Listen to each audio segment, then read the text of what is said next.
Boa noite, minha igreja, boa noite, meus irmãos, minhas irmãs, que estão nessa noite aí em casa, nos assistindo, louvando ao Senhor. Nós esperamos que todos estejam bem e que a paz de Jesus possa estar entrando em cada lar, em cada coração, em cada vida. E nós estamos aqui mais uma quarta-feira. A gente está adorando ao Senhor e compartilhando um pouco da sua palavra. Eu queria convidar os irmãos a estar abrindo a sua Bíblia, o seu aplicativo aí em casa, a gente poder estar pensando aqui, fazendo a leitura de um texto e refletindo um pouquinho sobre esse texto bem conhecido que é a oração de Jesus. Então está lá em Mateus 6, eu vou ler a partir do versículo 5, que diz assim: Então, quando vocês orarem, não sejam como os hipócritas. Eles gostam de ficar orando em pé nas sinagogas e nas esquinas, a fim de serem vistos pelos outros. Eu lhes asseguro que eles já receberam sua plena recompensa. Mas quando você orar, vá para o seu quarto, feche a porta e ore ao seu pai que está em secreto. Então seu pai, que vem em secreto, o recompensará. E quando orarem, não fiquem sempre repetindo as mesmas coisas, como fazem os pagãos.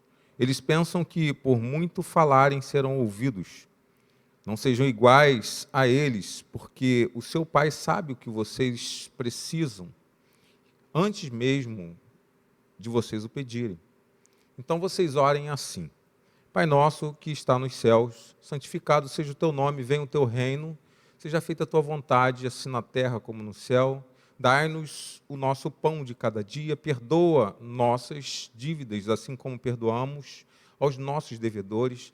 Não nos deixes cair em tentação, mas livra-nos do mal, porque teu é o reino, o poder e a glória para sempre. Amém.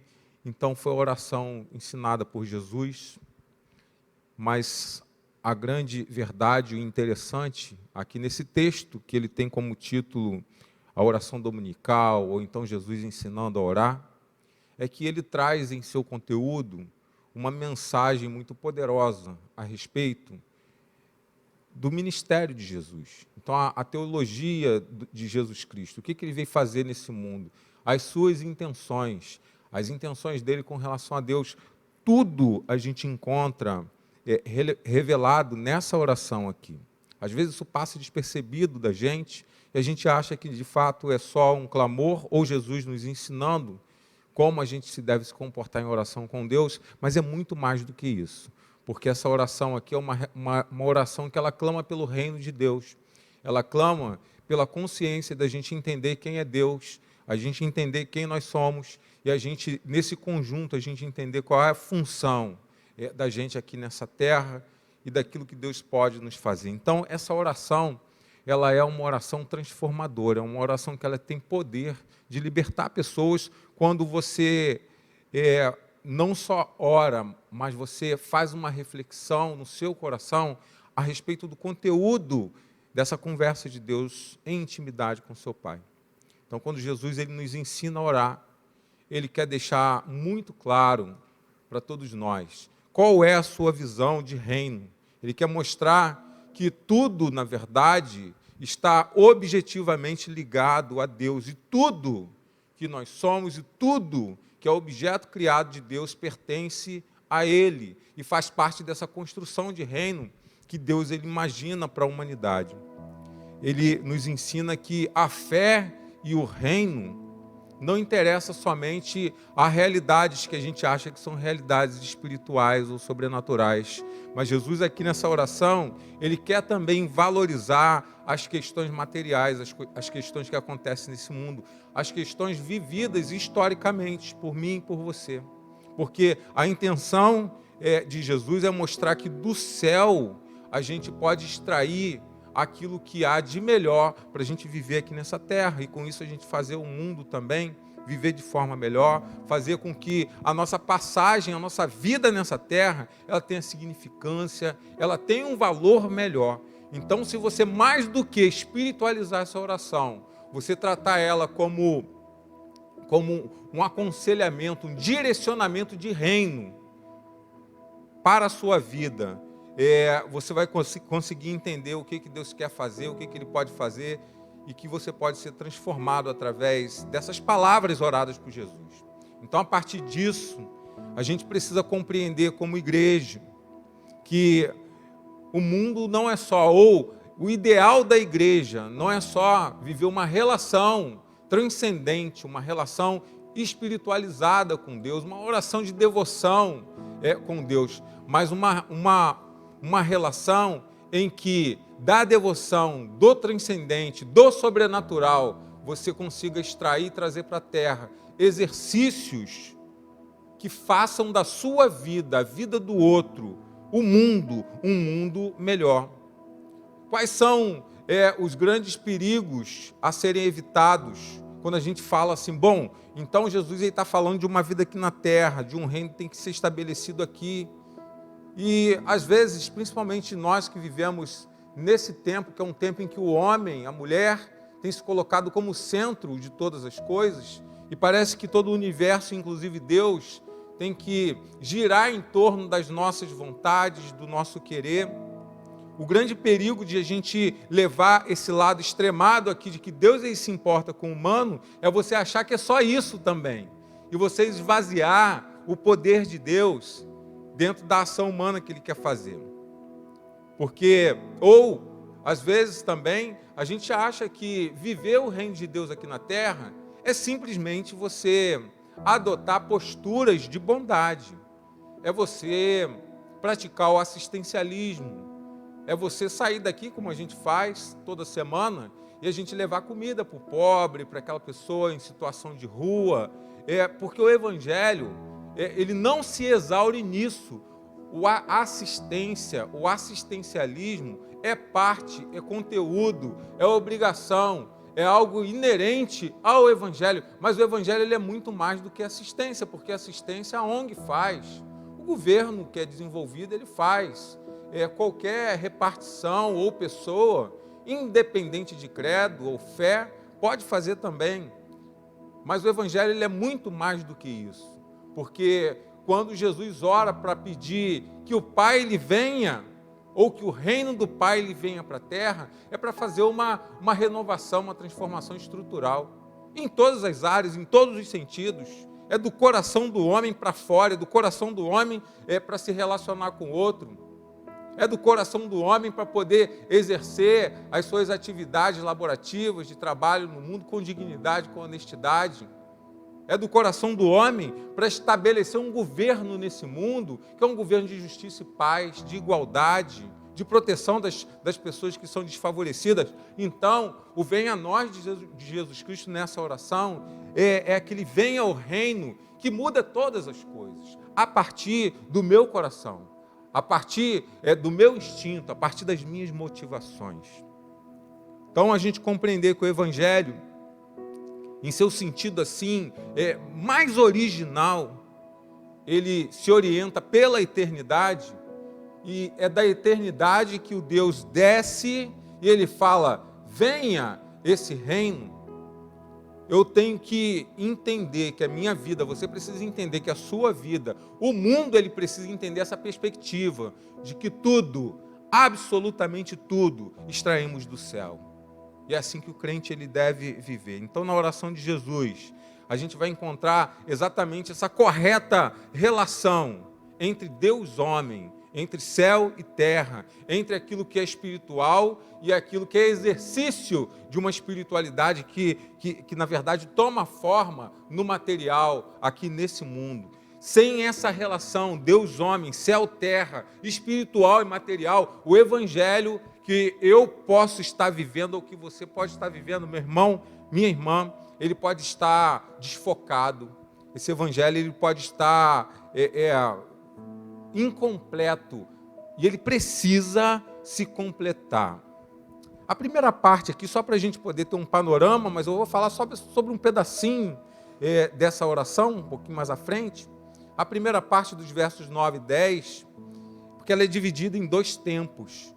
Uma que diz respeito às causas de Deus, e a segunda parte da oração do Pai Nosso, ela é direcionada à causa propriamente humana. Então essa primeira parte, a gente vai ver que Mateus quando ele faz esse relato da oração de Jesus, ele está falando sobre o Pai, ele está falando sobre a santificação do nome do Pai, ele está falando sobre a obediência que todo homem, toda pessoa deve ter à vontade desse Pai. A segunda parte, ela já tem uma direção que vai atingir nós, as nossas necessidades. Então, até aqui a gente percebe no conteúdo, na construção, na estrutura dessa oração, que ela trata de dois momentos, mas dois momentos que se tornam uma coisa só. Primeiro, das necessidades relacionais entre céu e terra, e depois essas necessidades horizontais, que é do homem entre si, ou o homem distribuindo aquilo que vem de Deus entre si. Porque a segunda parte, nos versículos 11 e 13, ele vai falar do pão que é necessário a todos, do perdão que ele deve ser indispensável na vida daquele que segue a Jesus, mas ele vai falar também de uma tentação que é sempre presente e que ninguém, absolutamente ninguém, foge das tentações desse tempo que nós vivemos, desse século, e esse mal continuamente ameaçador, porque é isso que Jesus ele ora, ele fala: livrai-nos do mal. E como nunca a gente tem sentido na pele, na humanidade, em pessoas que já estão falecendo muito próximo de nós, como que esse mal, ou esse mal que vivemos nesse tempo, tem sido ameaçador e tem nos entristecido tanto. Como eu disse, tudo isso é porque Deus ele não se importa apenas com as coisas dele, com o que é do céu, com a adoração, com louvor, porque Deus ele não fez a gente fantoche, Deus ele não fez a gente marionete para a gente ficar aqui e fazendo, virando animador de palco celestial, porque Deus ele não precisa, ele tem coisa muito melhor no céu. Mas ele quer que a gente participe da história, ele quer que nós participemos do mundo criado, ele quer que você participe de tudo isso, ele quer que você participe do louvor, que faz parte da glorificação dele, mas ele quer que esse louvor também te preencha como ser humano. Então ele não tem interesse apenas por ele, pela glória dele, pelo céu dele, por aquilo que ele criou. Ele se preocupa com aquilo que é seu e meu, com aquilo que é aqui da terra, com aquilo que é nosso. Como eu disse antes, tudo começa com Deus. E lá em Colossenses 1,16 diz que todas as coisas foram criadas por Ele. O céu e a terra, visíveis e invisíveis, sejam tronos ou soberanias, poderes ou autoridades. Todas as coisas foram criadas por Ele e para Ele. Então é interesse de Deus, de que toda a estrutura criada faça parte desse cuidado, faça parte dessa sustentação, que de fato prossiga tudo que Ele criou de forma sustentável. E um dia a gente vai viver realmente aquilo que é o perfeito. Mas enquanto isso não acontecer, a gente ainda está inserido nesse tempo do Pai Nosso, no tempo dessa oração aqui. E nós precisamos, meus irmãos, entender, e eu vou usar aqui para a gente poder estar seguindo na nossa reflexão apenas uma parte, a primeira parte dessa oração, que diz assim: Pai nosso que estás no céu. Porque só essa frase aqui, isso aqui dá livro, já tem várias histórias, vários escritores da história, tem o católico como Leonardo Boff, que tem um livro que fala sobre o Pai Nosso, uma oração que transforma, tem Karl Barth, que foi um escritor e um teólogo muito antigo também, e tem outros nomes também que se debruçaram sobre isso aqui e viu Deus mostrando a sua vontade através dessa oração. E a primeira coisa que a gente pode observar é que nós precisamos e devemos ter essa experiência de Deus Pai. Porque Jesus aqui, ele trata Deus de uma forma diferenciada. Jesus aqui, ele abre um novo conceito de relacionamento com Deus. Porque lá no Antigo Testamento, a gente vai ver do Gênesis até o texto de Malaquias, esse Deus do Antigo Testamento, esse Deus dos judeus, esse Deus de Israel, conhecido por vários nomes adjetivos, que engrandece ele sempre, que coloca ele sempre num lugar ou numa posição que parece que é uma posição distante, que a gente não consegue alcançar, um Deus temido, um Deus em que a sua glória ela é insuportável para o ser humano, como acontece com Moisés, e alguns nomes vão escrever e a gente vai ver distribuído pelo Antigo Testamento.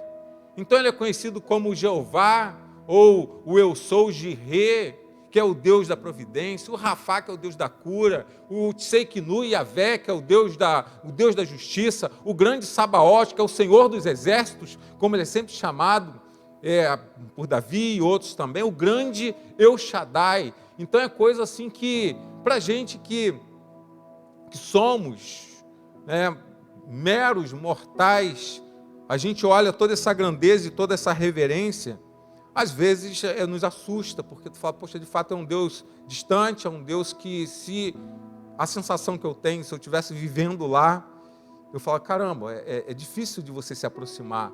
E até a construção litúrgica deles era assim também, porque dentro do grande tabernáculo existia o sacerdote, os levitas, o sumo sacerdote, e só tinha acesso a esse Deus todo-poderoso, ao grande El Shaddai, ao santo dos santos, o sumo sacerdote. Talvez eu e você, a gente não teria muita chance. Então essa noção de um Deus mais distante, afastado, devia ser algo muito frequente. E esse homem conhecido e chamado por Moisés como o grande Eu Sou, ele era tão reverenciado, o nome dele era tão reverenciado que foi catalogado como um mandamento proibitivo. Se você ler os mandamentos lá em Êxodo 20, e tem Deuteronômio também, você vai perceber que o nome de Deus ele não poderia ser falado em vão. Isso era um mandamento, uma proibição para o povo, tamanha reverência que eles deveriam ter esse nome. Eles chegaram a substituir, ao invés de chamar de Eu Sou ou Javé, eles substituíram por Adonai, que era simplesmente Senhor, que era algo que o humano ele poderia utilizar como palavra para se referir a esse Deus tão poderoso. Por que eu estou falando isso aqui? Para você perceber como é que esse grande El Shaddai, esse todo-poderoso, ele transparecia, ou ele fazia a gente ter uma sensação de que era algo de pouca proximidade. Mas Jesus ele faz algo revelador aqui nesse versículo 9, porque ele diz, esse Deus, e dentro do ambiente judaico, que esse Deus é um Deus pater, a palavra que ele usa aqui. A palavra pater é uma palavra grega ali que significa que é um pai, mas não é só um pai comum, é um pai de intimidade, é o pai em que eu sou filho, é o pai que me criou, é o pai que cuida de mim cotidianamente. E essa palavra pater que Jesus usa aqui, pater, nosso, vem de uma outra palavra também, que para os hebreus, os judeus, é a palavra Abba, pai, que ela traz esse mesmo sentido, mas é interessante que Abba, pai, não era utilizado pelos judeus dentro do ambiente litúrgico, dentro do culto. A palavra Abba, pai, só era utilizada pelo papaizinho, pelo filho do judeu, que se dirigia ao seu próprio pai com muita intimidade dentro do seu círculo familiar. Então o que Jesus faz aqui? Uma afronta a quem o ouvia, mas na sua intimidade ele não consegue ver esse Deus de Israel com tanta distância, com tanta reverência nominal, não pessoal, não íntima. Porque às vezes é assim, né? Você pede bênção ao seu pai e mãe, aos seus avós, mas o teu coração não tem a mínima motivação da bênção que você se refere. Às vezes você não respeita ninguém, você não honra pai, mãe, avô, família, ninguém que você trata nominalmente dessa forma. Era mais ou menos o que acontecia ali entre os judeus do tempo de Jesus. Eles chamavam o Deus de Israel de todos os adjetivos superlativos de grandeza, mas no íntimo, no coração, eles não conseguiam viver essa intimidade que eles diziam ter. Jesus, ele era muito mais simples. Ele falou, ó, agora eu chamo esse grande El Shaddai de meu papai. Ele é o meu Abba Pai. Carinhosamente ele se dirige, porque isso reflete aquilo que está no coração dele. Então esse Deus de Israel, gerador, criador, às vezes tão distante, em Jesus, ele é carinhosamente reconhecido como papaizinho querido. É o Filho, o Cristo, que reconhece não só a paternidade desse papaizinho, mas também a autoridade, ele tem respeito, e ele vê nesse Pai amor e bondade, e não um Deus de justiça, um Deus de violência, um Deus mau, como alguns às vezes viam esse Deus de Israel, tinha esse Deus de Israel como referência. E essa é a experiência que a gente precisa ter e que eu chamo a tua atenção. Você precisa ter experiência, não como esse Deus distante, não com esse Deus que às vezes você teme no sentido de não querer nem se aproximar, não com esse Deus que você acha que é um Deus que ele não vai ouvir as suas orações, não com esse Deus que às vezes você vai achar que ele está muito distante dos teus problemas, que ele resolve o problema de todo mundo, mas ele não resolve o seu. Um Deus que a vida ela vai caminhando e você acha que você é mirado pela maldade, pela perversidade, pela tristeza, que tudo acontece só contigo, mas não é.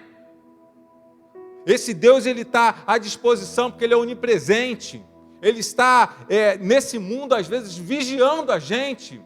E as consequências, como eu falei no domingo, dos espinhos que nós plantamos, e o fato da morte, o fato da doença, o fato da tristeza e da violência, isso é um fato do mundo,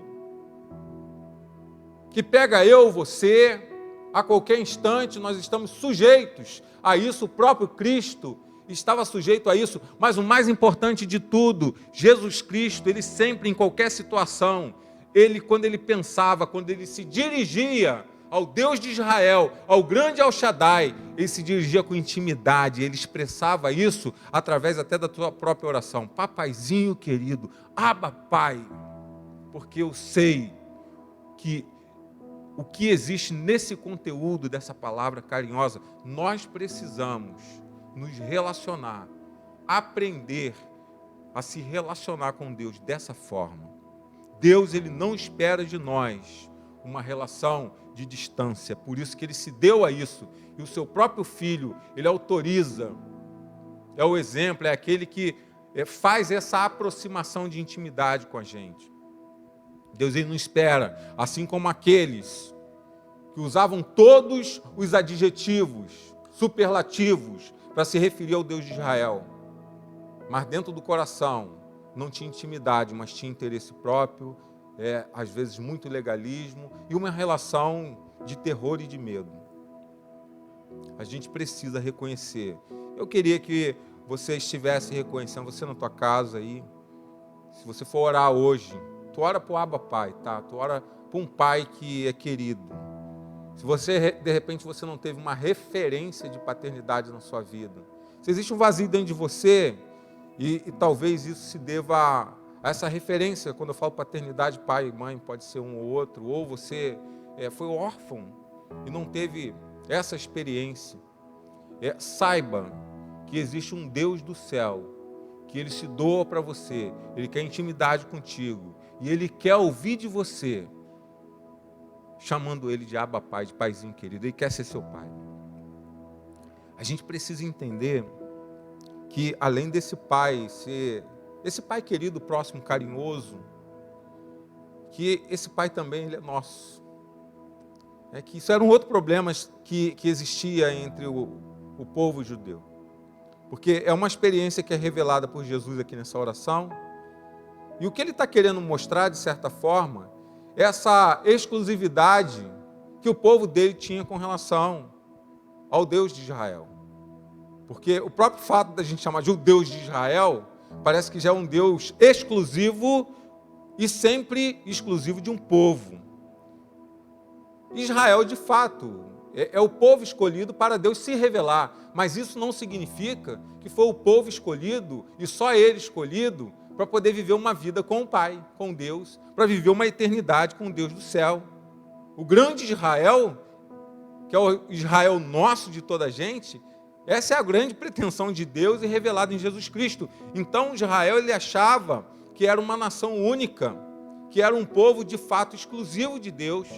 E a partir daí, a gente vai ver, isso é muito frequente no Antigo Testamento, é o crescimento dessa ideia que a gente chama de etnocêntrica, de que só a nossa etnia, só o nosso povo, só nós somos dignos, só nós somos os melhores a serem ouvidos e alcançados pelo poder de Deus, pela graça de Deus, pela misericórdia de Deus.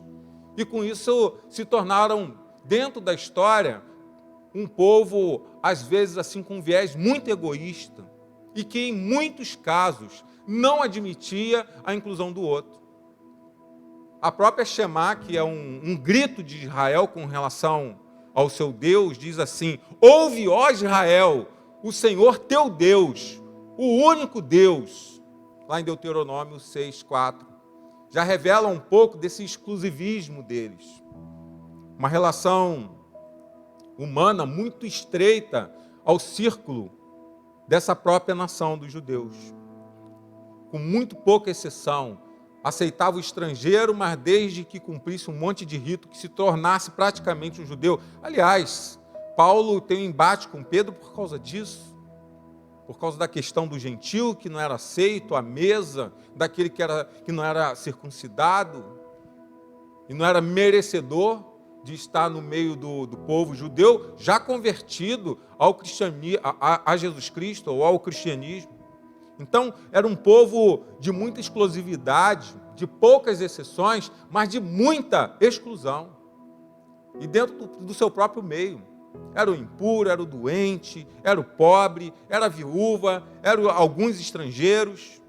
E Jesus, ele vai revelar algo inovador aqui, porque ele vai mostrar qual é a verdadeira natureza e o alcance desse Pai. E ele vai dizer que não está restrita a um povo. O alcance e a natureza de Deus não está restrita a um lugar, não está restrita a um nível intelectual, não está restrito a um título, ou a quantidade de dinheiro que determinada gente, que determinado membro da igreja tem, o outro não tem. Deus, ele não é guiado, a graça de Deus não é nivelada, a matemática da graça de Deus não é nivelada por esses parâmetros. Um povo melhor, um lugar melhor, um nível intelectual mais elevado, um título ou mais ou menos dinheiro.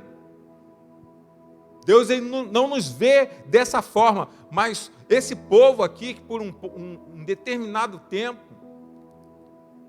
ele começa a pensar ser um povo exclusivo e começou dentro da sua própria sociedade cometer injustiça, atos de falta de misericórdia, falta de igualdade e equilíbrio dentro da manutenção da própria sociedade judaica ali. Então o Pai, em sua onipresença, a gente tem que entender, e Jesus fala aqui, que esse Pai, querido, carinhoso, de bondade, autoridade, ele é um Pai nosso. Jesus Cristo, ele muda esse pronome pessoal de tratamento aqui, da primeira pessoa para a segunda pessoa do plural. Ele tira o eu de Israel e fala, agora são todos, é nosso. Agora esse Pai, ele é um Pai de toda a gente. A gente vai ver isso aí na frequência das palavras de Jesus. O anúncio do Evangelho, ele é para toda a gente. Jesus, ele enfrenta a religião do seu tempo para poder incluir o outro na sua mensagem de salvação, porque para ele era muito pouco. E de fato, seria muito pouco Deus vindo do céu para salvar um povo só e deixar toda o restante da humanidade a cargo da condenação e do inferno. Não é esse, nunca foi esse o projeto de Deus. Jesus, ele aparece na história para dizer, olha só, Deus escolheu um povo para se revelar, isso é um privilégio de vocês, é um privilégio dos judeus, Mas só que Deus, Ele quer muito mais que isso. E vocês precisam aceitar esse Cristo, esse judeu Cristo, que vai levar essa mensagem a toda a gente. Mas lá em 1 João, a gente vai ver escrito que Ele veio para o que era seu, mas os seus não o receberam, porque os seus entendiam que o Messias que haveria de vir seria um Messias nosso, do nosso povo, um Messias meu, eu judeu, e não o Messias de toda a gente. Jesus, Ele quebra essa noção, dessa teologia equivocada deles, e Ele chama o Pai agora de Pai Nosso, incluindo toda a humanidade, todo aquele que crê em seu nome. Então a sua oração transforma isso, o eu dos judeus, no nós, de toda a gente, que inclui eu, que inclui você que está em casa, que inclui o outro, aonde ele estiver, que inclui aquilo que a gente vê lá em Mateus 28, toda a gente, ir por toda a gente, anunciar o Evangelho a toda criatura, uma mensagem poderosa no tempo de Jesus, mas uma mensagem que ela precisa, meus irmãos, saltar no tempo, e ela precisa me atingir hoje, porque a gente vive novamente nesse mundo do eu, a gente vive novamente nesse amor, nesse tempo e nesse mundo em que o meu eu, as minhas questões, aquilo que eu faço, às vezes o espaço de uma via pública, você acha que esse espaço tem que ser só seu, então tu bota o carro para poder opor obstáculo a todo mundo que vai passar ali. Você acha que o sinal é você que tem que passar primeiro. Você acha que na fila você tem que estar à frente de todos. Então todas as questões que envolvem interesse, você vai sempre tratar na primeira pessoa. Se o pirão, ele é pouco, o seu, ele tem que ir para o prato primeiro. Então isso é o que a gente se ouve nos ditos populares. Mas Jesus, Ele quer inclusão, e é muito claro aqui nessa mensagem dele. Ele fala, o Pai, que isso? O Pai é nosso. O Pai inclui toda a gente. O Pai, Ele não é nada meu. Na verdade, tudo é do Pai. E tudo sendo dele, Ele entrega tudo para todos, para a gente poder cuidar. E Ele quer que tudo seja vivido, não por um eu aqui, outro eu ali, mas que tudo seja vivido por todos, por nós, porque assim como Ele é nosso, tudo que Ele criou também pertence a todos. Mas a desgraça que a gente vive na humanidade é que tem gente que acha que precisa ter mais do tudo do que o outro, e tira o pouco do outro para ter mais ainda no seu tudo. E o eu tem prevalecido, e em todos os sentidos, desde o alimento no prato, até nas relações interpessoais de marido e mulher, às vezes em casa. E talvez você possa viver dentro da tua casa essa exclusão por conta do eu. É você, o teu filho, o teu marido, mas parece que são vidas independentes dentro de um mesmo lar. Porque o lar, você não pode considerar que o lar que você vive é um lar nosso. Às vezes é um lar mais do outro.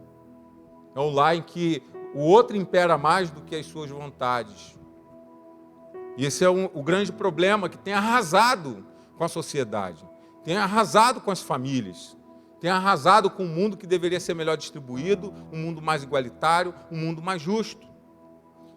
Quando Deus ele cria o homem, e pouquinho de tempo depois ele fala, não é bom, lá no Gênesis a gente vai ver isso aí, não é bom que o homem viva só. Por que Deus falou isso? Porque era interesse de Deus fazer do homem um ser relacional, um ser social, um ser que, em primeiro lugar, pudesse se relacionar com Ele, e depois que não vivesse sozinho nesse plano horizontal aqui na terra. Ele faz uma mulher para ser a sua companheira. E quando ele admite esse projeto, é isso que está no embrião, originalmente no coração de Deus, que vivam bem, que faça esse mundo também viver bem, mas de que forma? Um mundo nosso, não um mundo de um ou de outro, porque para Deus não existe o mundo do eu, para Deus existe o mundo da segunda pessoa do plural, é o mundo do nós, ou melhor, a primeira pessoa do plural, é o mundo do nós. Se não for assim, para Jesus não tem interesse. E não é à toa que ele vai falar, Pai Nosso. Então você precisa, meu irmão, incluir na sua vida, incluir na sua fala, incluir nas suas escolhas, nas suas vontades, nos seus projetos, nas suas posses, porque foi assim que Jesus fez. Se você pegar o texto aqui, olha só o que a gente vai ver, ó. O Pai é nosso. Quando ele ora, ó, o pão nosso nos dai hoje, perdoa as nossas ofensas, não nos deixe nós cairmos em tentação, livra a nós do mal. Jesus, ele não faz nada, ele não fala nada que ele diga só o eu. Ele não faz nada em primeira pessoa. Tudo que ele faz, ele coloca eu, ele coloca você, ele coloca todos juntos. Então é assim que nós precisamos viver. E se você, em determinado ponto da tua vida, você vê que alguma relação que você viva não está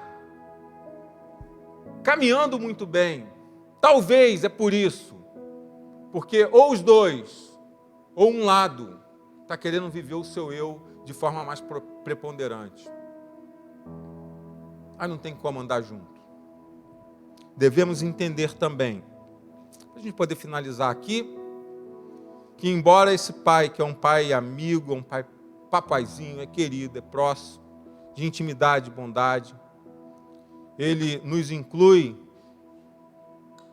em todos esses projetos, que aqui a gente chama de nós, de nosso, mas esse Deus, ele é um Deus poderoso, porque só essa frase aqui do versículo 9, da primeira parte, diz assim: Pai nosso, que estás no céu.